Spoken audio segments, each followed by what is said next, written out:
تو اس صندوق سے ایسی رحمتوں اور برکتوں کا ظہور ہوتا تھا کہ مجاہدین کے دلوں میں سکون و اطمینان کا سامان پیدا ہو جاتا تھا،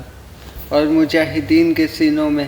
لرزتے ہوئے دل پتھر کی چٹانوں سے زیادہ مضبوط ہو جاتے تھے۔ اور جس قدر صندوق آگے بڑھتا تھا، آسمان سے نصر من اللہ و فتح قریب کی بشارت عظمیٰ نازل ہوا کرتی تھی اور فتح مبین حاصل ہو جایا کرتی تھی۔ بنی اسرائیل میں جب کوئی اختلاف پیدا ہوتا تھا تو لوگ اسی صندوق سے فیصلہ کراتے تھے۔ صندوق سے فیصلے کی آواز اور فتح کی بشارت سنی جاتی تھی، اور بنی اسرائیل اس صندوق کو اپنے آگے رکھ کر اور اس کو وسیلہ بنا کر دعائیں مانگتے تھے، تو ان کی دعائیں مقبول ہوتی تھیں اور بلاؤں کی مصیبتیں اور وباؤں کی آفتیں ٹل جایا کرتی تھیں۔ الغرض یہ صندوق بنی اسرائیل کے لیے تابوت سکینہ، برکت و رحمت کا خزینہ تھا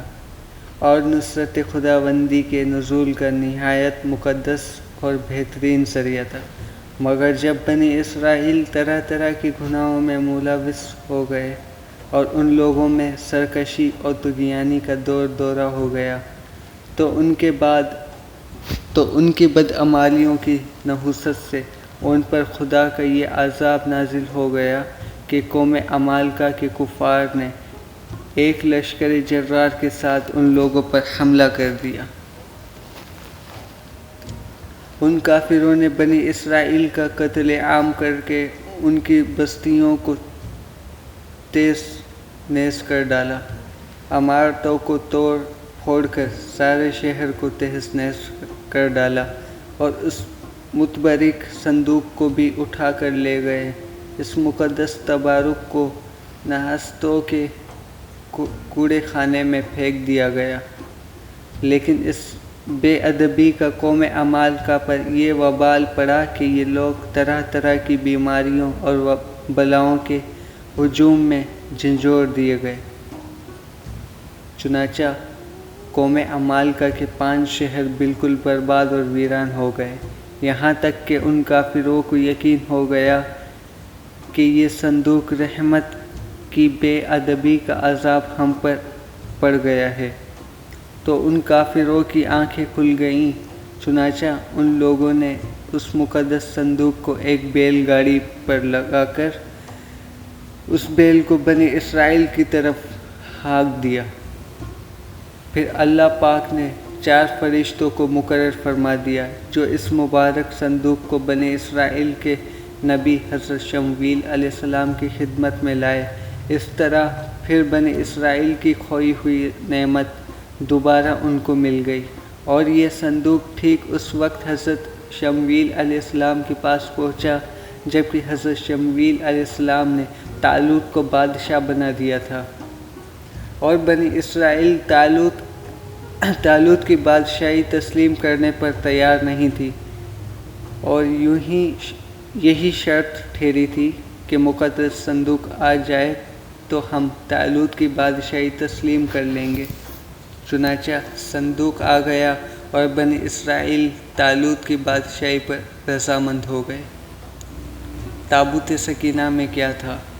اس مقدس صندوق میں حضرت موسیٰ علیہ السلام کا عصا اور ان کی مقدس جوتیاں، اور حضرت ہارون علیہ السلام کا عمامہ، حضرت سلیمان علیہ السلام کی انگوٹھی، تورات کی تختیوں کے چند ٹکڑے،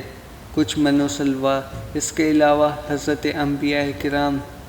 کی صورتوں کے حولیے وغیرہ سب سامان تھے۔ قرآن مجید میں اللہ پاک نے سورہ بقرہ میں اس مقدس صندوق کا تذکرہ فرماتے ہوئے ارشاد فرمایا کہ اور ان سے ان کے نبی نے فرمایا، اس کی بادشاہی کی نشانی یہ ہے کہ آئے تمہارے پاس تابوت جس میں تمہارے رب کی طرف سے دلوں کا چین ہے، اور کچھ بچی ہوئی چیزیں ہیں معزز موسیٰ اور معزز ہارون کے ترکے کی، اٹھاتے لائیں گے اسے فرشتے، بے شک اس میں بڑی نشانی ہے تمہارے لیے اگر تم ایمان رکھتے ہو۔ اس واقعے سے یہ بھی معلوم ہوا کہ جو قوم سرکشی اور کفر پر آمادہ ہو جاتی ہے، اللہ اور رسول کی نافرمانی پر اتر آتی ہے، اس قوم کی نعمتیں چھین لی جاتی ہیں۔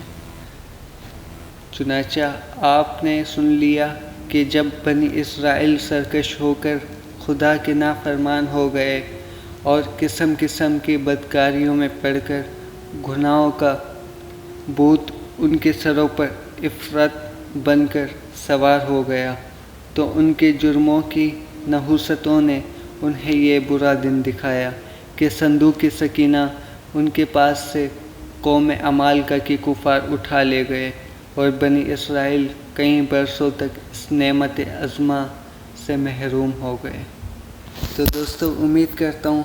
یہ ویڈیو آپ کو پسند آئی ہوگی۔ تو اس کا پہلا پارٹ میں نے اپلوڈ کر دیا ہے، وہ آپ سن سکتے ہیں۔ اگر آپ کو پسند آئے تو چینل کو سبسکرائب ضرور کیجیے گا اور ویڈیو کو لائک ضرور کیجیے گا۔ جزاک اللہ خیر۔